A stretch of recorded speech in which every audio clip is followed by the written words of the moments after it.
Welcome to Worship Leader Hangout. My name's Chad. Today I'm hanging out with Jake, guitarist, amazing guy. He's with a band called Lark. He's going to tell you a little bit more about that.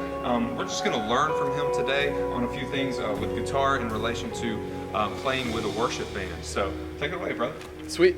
So what I wanted to talk about today is we all play in a variety of different situations in church, whether we have you might have another guitar player playing with you, supporting you rhythm. You might have two lead guitar players or two kind of auxiliary guitar players with another rhythm guitar player.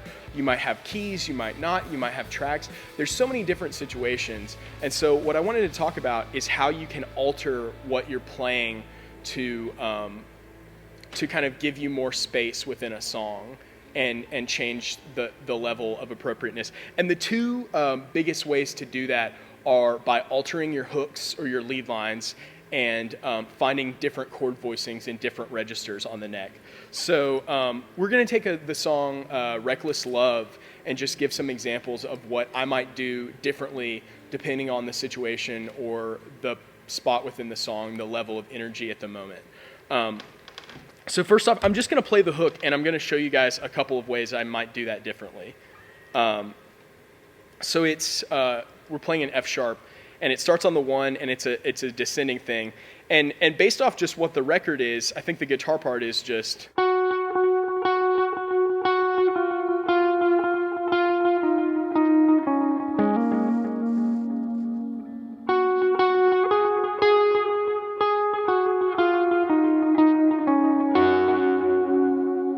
Something like that. So with the band, I'm going to go ahead and have them kick in, and I'm just going to talk. I'm just going to show you guys a couple different ways I might play that, so you can check it out. Can you start the intro? Yeah.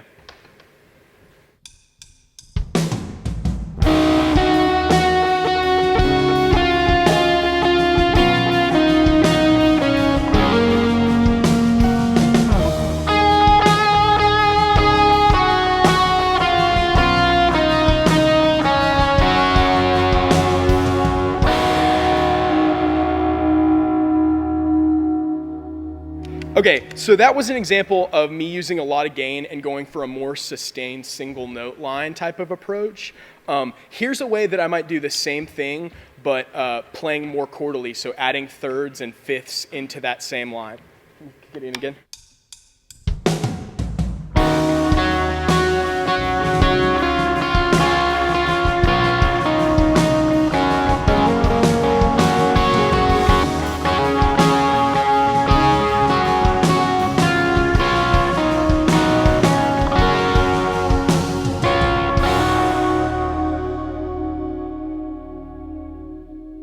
Great.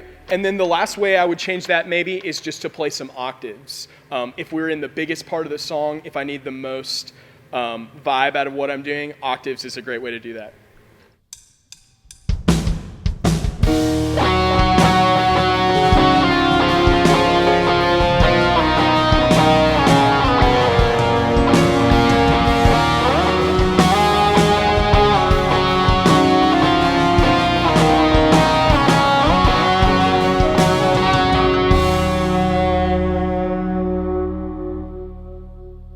Sweet, that was great. So talking about the chords to this song, the progression is 6-5-4-1 over and over again, which is great because since there's so many different spots in this song with varying levels of intensity, we can use that same progression to our advantage to look at a bunch of different kinds of chord voicings. So the song is in F sharp, so we're playing 6th chord, which would be D sharp minor or E flat minor, however you want to look at that. The 5 chord, C sharp. B is our 4 chord, and F sharp is our 1 chord, right?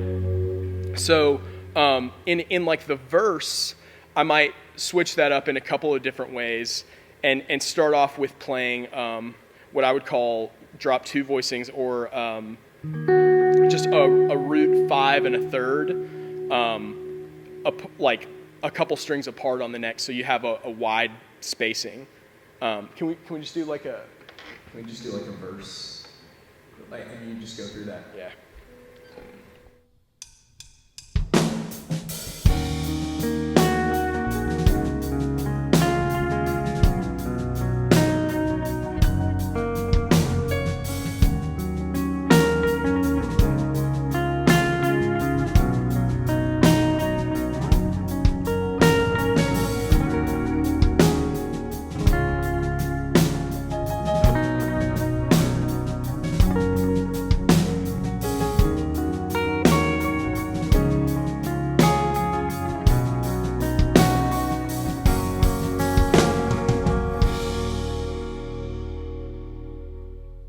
Great. And so in that example, I was basically going through and choosing these voicings where I have root, fifth, third, an octave apart, or with a spacing of over an octave, because that's a really wide voicing and it doesn't get too cluttered sounding. You can use it with a clean sound or some light gain, and you can arpeggiate that. You can play the notes as chords. There's a lot of different ways to approach it, but the key is to take something like that and just find some ways to make some parts out of it that you can play on the fly.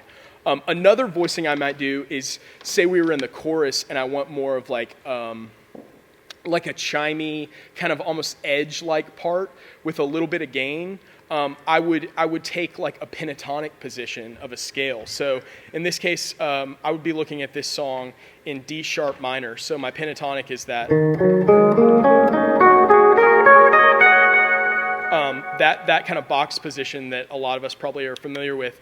And then I would basically construct some chords out of that, just using voicings where they fall. So I would play my 6th chord like, my 5 chord like, my 4 chord like, and my 1 chord, or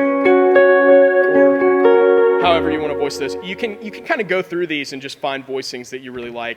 But then I would basically play that with some aggressive rhythm while the band is going. So yeah, let's try that. Can we just do like a chorus? So similar feel, but a little bit bigger to what we're doing then.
So hopefully in there you can kind of see how I might vary the chorus based on the intensity. Like I started with that voicing idea that I talked about, just taking a scale and making some higher, chimier voicings. And then when the level of intensity built up with the band, I might go down and return to that root 5 third idea of those descending chords. And it really just depends on kind of the moment that you're in and how you want to vary the stuff. Another example is maybe I'll just take a down section, like a bridge section of the song, and show you how I might do some voicings for a more ambient part.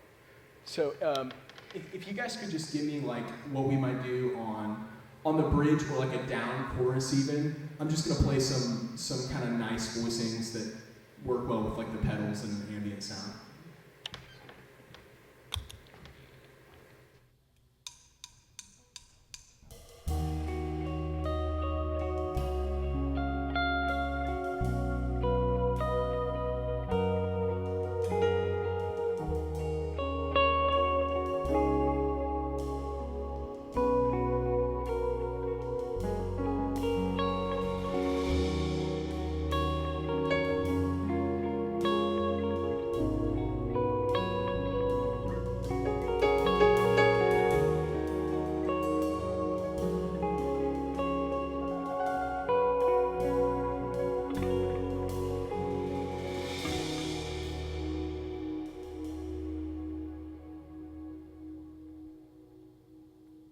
Cool, great.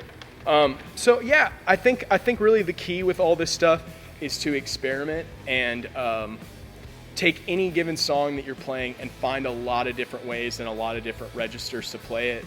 so that when you go back through the same chords, when you play the song in a different environment with different musicians, you can find the thing that fits most appropriately within that situation. Thank you so much for watching this video. Awesome information. I appreciate you doing this today.